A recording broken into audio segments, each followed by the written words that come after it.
नमस्कार। आज मैं आपको भगवान श्री कृष्ण के बाल्यकाल की 4 कहानियाँ सुनाऊँगा। प्रथम कहानी है कान्हा और उनकी मक्खी सखी।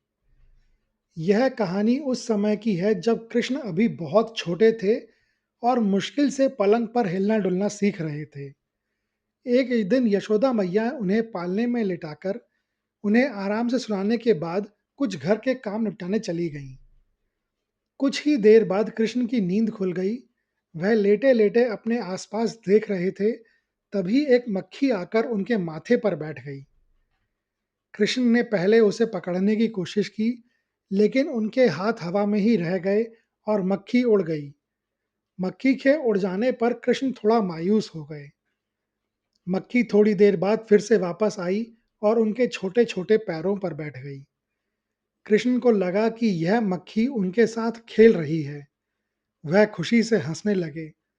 जब मक्खी उड़ जाती तो वह थोड़ा रोने लगते और जब वह वापस आती तो खुशी से किलकारी मारते। इस तरह उनका खेल चलता रहा।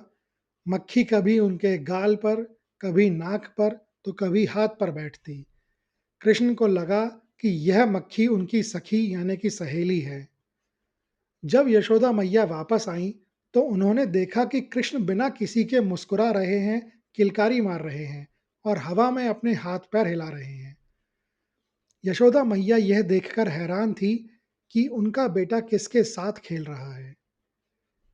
थोड़ी देर बाद एक मक्खी को उनके सिर के चारों ओर उड़ता देखकर यशोदा मैया ने उसे उड़ाने की कोशिश की, क्योंकि उन्हें डर था कि कहीं मक्खी कृष्ण को काट ना ले। लेकिन कृष्ण ने मैया का हाथ पकड़ लिया और अपनी तोतली आवाज में कहा, मैया, मेरी सखी को मत उड़ाओ। यह सुनकर यशोदा मैया की आंखों में प्यार और आश्चर्य दोनों के भाव आ गए। उन्होंने यह एहसास किया कि उनका नन्हा सा कान्हा कितनी मासूमियत से एक छोटे से जीव से भी प्यार कर सकता है और उसे अपना मित्र बना सकता है। यह कहानी हमें सिखाती है कि भगवान कृष्ण के लिए कोई बड़ा या छोटा, कोई इंसान या जानवर का भेद नहीं था। उनका प्रेम सार्वभौमिक है। दूसरी कहानी है कान्हा और एक शरारती बंदर मित्र की।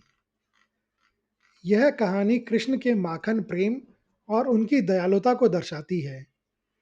गोकुल में एक शरारती बंदर था जो अक्सर घरों में खाने पीने की चीजें चुरा लेता था, खासकर कि माखन। गांव के लोग उससे बहुत परेशान रहते थे। एक दिन यशोदा मैया ने कृष्ण को माखन का कटोरा दिया और कुछ खुद खुद कुछ काम के लिए अंदर चली गईं। कृष्ण बड़े चाव से माखन खा रहे थे। तभी एक शरारती बंदर कृष्ण के पास आकर बैठ गया। बंदर ने अपने हाथ से इशारा करते हुए माखन मांगा। कृष्ण, जो स्वयं माखन चोर थे, अपने पास बैठे बंदर मित्र को भूख को समझ गए। उन्होंने बिना देर किए अपने कटोरे में से थोड़ा माखन उस बंदर को दे दिया। बंदर ने खुशी खुशी माखन खाया और फिर चला गया। यह सिलसिला कुछ दिनों तक चलता रहा। यशोदा मैया को यह देखकर आश्चर्य होता कि उनका प्यारा कान्हा पूरा माखन क्यों नहीं खा रहा। वह सोचती कि शायद उसका पेट भर गया होगा। एक दिन यशोदा मैया ने छिपकर देखा। उन्होंने देखा कि उनका कान्हा माखन खा रहा है और उसका एक बंदर मित्र उसके पास बैठकर माखन खाने का इंतजार कर रहा है। जैसे ही कृष्ण ने माखन खाया, उन्होंने अपने कटोरे में से आधा माखन उस बंदर को दे दिया। यशोदा मैया को देखकर बंदर डर गया और भागने लगा, लेकिन कृष्ण ने उन्हें पुकारा, मैया, इसे कुछ मत कहो, यह मेरा मित्र है। यह देखकर यशोदा मैया का हृदय प्रेम से भर गया। उन्हें अपने पुत्र पर गर्व महसूस हुआ कि उनका बालक न केवल अपने मित्रों के साथ मक्खन बांटता है, बल्कि एक शरारती जानवर को भी अपना मित्र बना सकता है। यह कहानी हमें सिखाती है कि सच्चा प्रेम और मित्रता किसी भी जीव के साथ की जा सकती है और बांटने का सुख पाने के सुख से कहीं ज़्यादा बड़ा होता है। तीसरी कहानी है कान्हा और उनके प्रतिबिंब का मित्र। यह उस समय की बात है जब कृष्ण घुटनों के बल पर चलते थे और पूरे गोकुल में अपनी मासूम शरारतों से सबको मोहित कर रहे थे। एक दिन यशोदा मैया घर के काम में व्यस्त थीं। उन्होंने कृष्ण को आंगन में एक बड़े चमकते पीतल के बर्तन के पास बैठा लिया।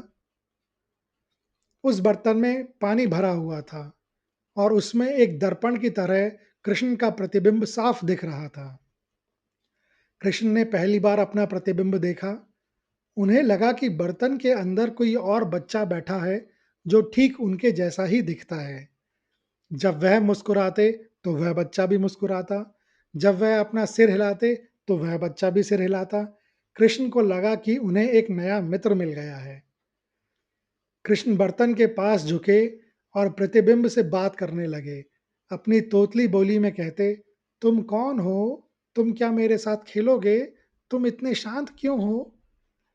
वह अपने छोटे छोटे हाथों से बर्तन में बैठे बच्चे को छूने की कोशिश करते, लेकिन जैसे ही वह छूते उनकी उंगलियां ठंडी धातु से टकराती और पानी में हलचल होने से प्रतिबिंब हिल जाता। इस पर कृष्ण चौंक जाते और फिर से हंसने लगते।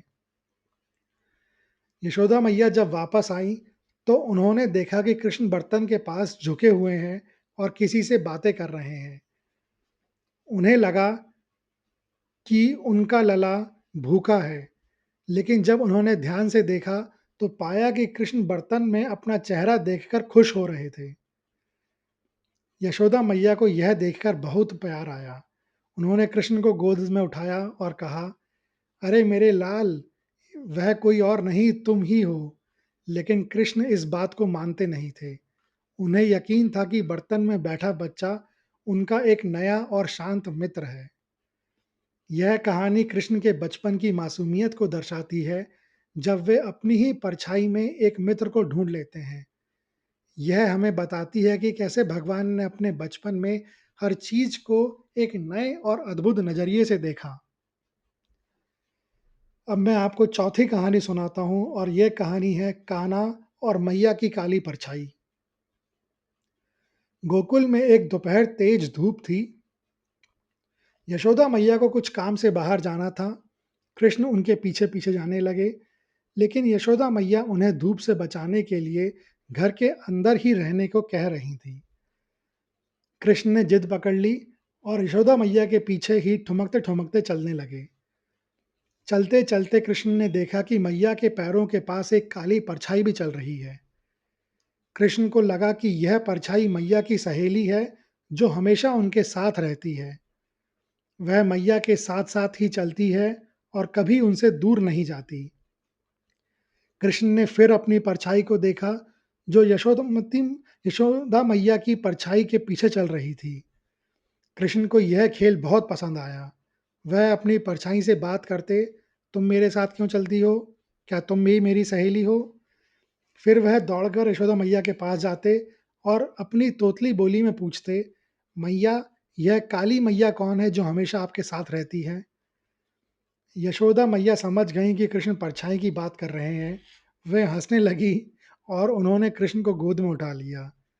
वह कृष्ण को प्यार से समझाती हैं कि यह कोई और नहीं बल्कि धूप के कारण उनकी परछाई है। लेकिन कृष्ण को इस बात पर यकीन नहीं हुआ। वह सोचते थे कि काली मैया भी उनकी तरह ही मैया से बहुत प्रेम करती हैं और इसलिए हमेशा उनके साथ रहती हैं। यह कहानी कृष्ण के मन की मासूमियत और उनकी जिज्ञासा को दर्शाती है। वे हर साधारण चीज में भी एक लीला और एक खेल देख लेते थे। यह हमें बताती है कि कैसे भगवान ने अपने बचपन में हर चीज को एक नए और अद्भुत नजरिए से देखा। यह कहानियाँ सुनने के लिए धन्यवाद। अगर आपको यह कहानियाँ अच्छी लगी हों, तो कृपया इस वीडियो को ज़्यादा से ज़्यादा लोगों के साथ शेयर करें, लाइक करें व चैनल को सब्सक्राइब करें। कमेंट्स बॉक्स में लिखें, हाथी घोड़ा पाल की, जय कन्हैया लाल की।